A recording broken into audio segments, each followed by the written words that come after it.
What's up guys, it's TJ and I wanted to share with y'all my trading binder I've been working on. It's pretty sweet and I want to share it with you guys. I got a cover page, I got a daily trade plan, how I map out my action plan for the day, track my trades, how I accumulate everything onto a monthly page and do a monthly recap, and then even a yearly where I can highlight everything and keep up with how I'm doing. And I'm gonna share it with y'all. Just wanted to put it out there in case anybody wanted to use it.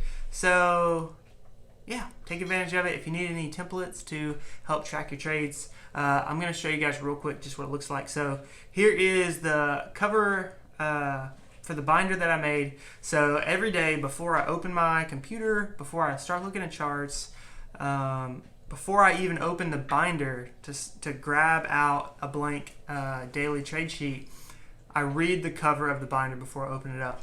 So this is it. Ready? All right. So boom. I am a consistent, profitable trader. By trading today, I agree to the following. I am disciplined. I focus on quality trades. I plan the trade and I trade the plan. I expect losses and I manage my emotions. I focus on trading well and I do not overtrade. Patience gets you paid, and the trend is my friend. Greed is the enemy of a consistent, profitable trader. I do not gamble because this ain't no casino. I'm not trying to be a hero. I'm trying to be consistent. Risk management is what makes us different. I'm with the trade vets. We're making a difference. All right, boom. Open the binder. I pull up the charts, and we start hashing out the daily plan. So this is the daily plan. You can put your own spin on it. Normally, I just kind of draw arrows. So like if we're one-time framing up, I'll do an up arrow, or something like that. Or you can just write in there one-time framing up. So I kind of fill out, the monthly, weekly, daily. What's the overnight inventory look like? Where am I thinking the open is going to be? Is it going to be an inside day? Are we going to open on a gap? I kind of just write that down. And then what rules am I looking to apply? Am I going to be applying the spike rules, gap rules? Are we applying balance rules? What rules are we using? So I kind of put that down. And then any references that stand out to me, do we have a poor high? Is the overnight inventory long? Am I thinking that we're going to correct lower, but we have trap shorts underneath us in the singles, so maybe we get a little pullback, I'm going to fade long, stuff like that. All the references that I think are important, I'm going to write down right here where it says before open. I'm going to write them in these boxes, and then I'm going to kind of come up with 2 or 3 game plans that I think might happen today. So I'm going to put those in the game plan box, and then I have on the right side over here under references, an area just to jot stuff down during the session. So important levels, if you identify a seller, or hey, we just trapped some shorts on this level, stuff like that, you can kind of jot that down there. And then trades, right? Every time I take a trade, take the time to pause, write it down, because you have to learn how to be patient and get rid of that feeling of always having to be in a trade. That will get you got every time if you always feel like you have to be in a trade. If as soon as you get out of a trade, you start hunting for the next one, it really can start working against you. So like today, I watched the charts for like an hour and a half. I took one trade, low risk, one lot, one contract, got almost 12 points, $600. I kept watching for another hour or two just to see if my A+ setups would appear again. There was maybe 1 or 2 chances that I could have took, but it wasn't a lot of confluence on some of that levels, so I passed. I'm stay conservative and high probability trades, so I was patient, right? It's okay to watch the charts for a few hours and only take one trade. It's okay to not do any trades, right? It's all about risk management. So anyway, trades. So the first column here, plus or minus, for me that's just long or short. Plus sign if you're long, minus if it's short. Symbol, I put ES. The size, just how many contracts, so it would be 1 for that trade. Entry, whatever level I got in at, where I got out at, how many points did I profit. And then I have 2 blank columns just if there's anything that you want to track that I'm not tracking, you can label it there and write it down. And then why I took the trade. So, hey, we had a weak high, or a poor high. We had momentum slowing down, signs of weakness. We had a bearish divergence.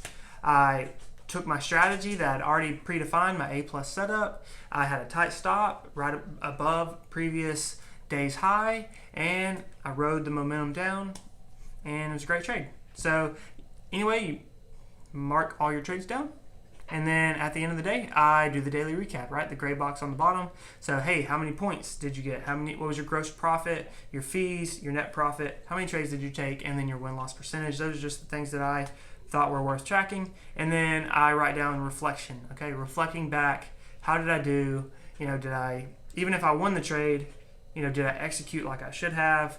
Did I obey my rules? Did I follow the game plan? Stuff like that. So that's the daily trade plan. And then we have the monthly, right? So after I fill out the daily recap box on the bottom, I take those numbers and I plug them in to the monthly tracker. So same setup. I got the points on the top, gross, fees, net, number of trades, and your win-loss percentage. And then I'll do that basically for every day. And I don't trade on Sundays or Saturdays, but put them on here because I didn't know if anybody else would need those days for crypto or anything else.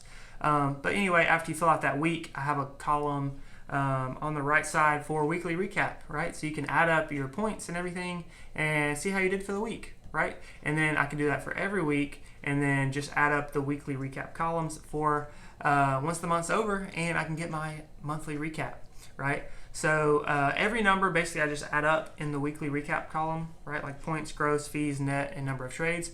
The only thing that I don't average is the win-loss percentage, because if I took just the 5 numbers from those weeks and added them up and divided them by 5, that number is different than if I take the win-loss percentage from every single day. So say I traded 20 days, I would actually take that number, add them all together, and divide it by 20, and that's the actual average that I performed for that month. So that's how I get my win-loss percentage in the monthly recap.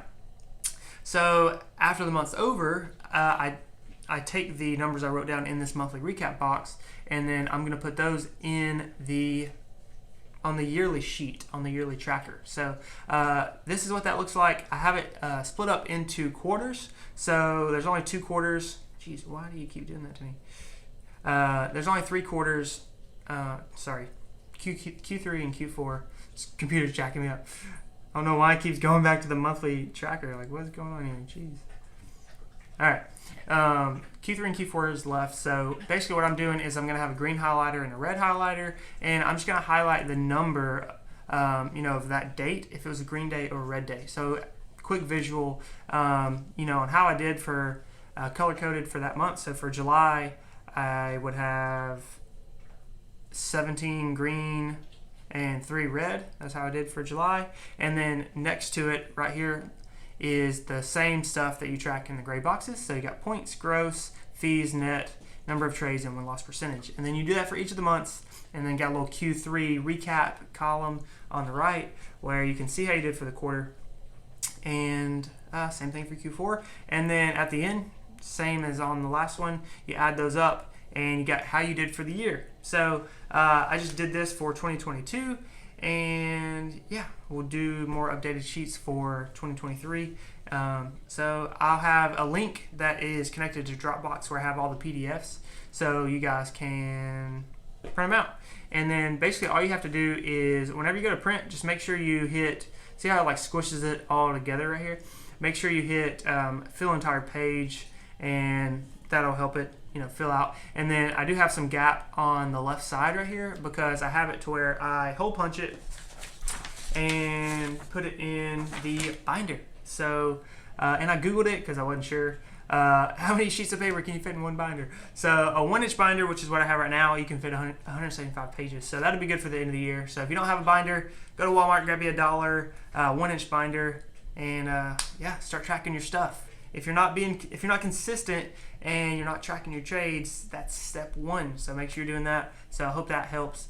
And then maybe next year, I did the math, and if I'm trading, if there's an average 22, 23 trading days, I'm going to need like 275 pages for the whole year. So I'll probably get a 2-inch binder for next year. But just want to put this stuff out here. Hopefully it helps you guys. And yeah, if you guys have any questions about how to use any of it or any tweaks I should make sure you drop those in the comments or ping me on Discord or Twitter. And yeah, I hope this helps you guys. I'll catch you guys in the next video. Love you guys.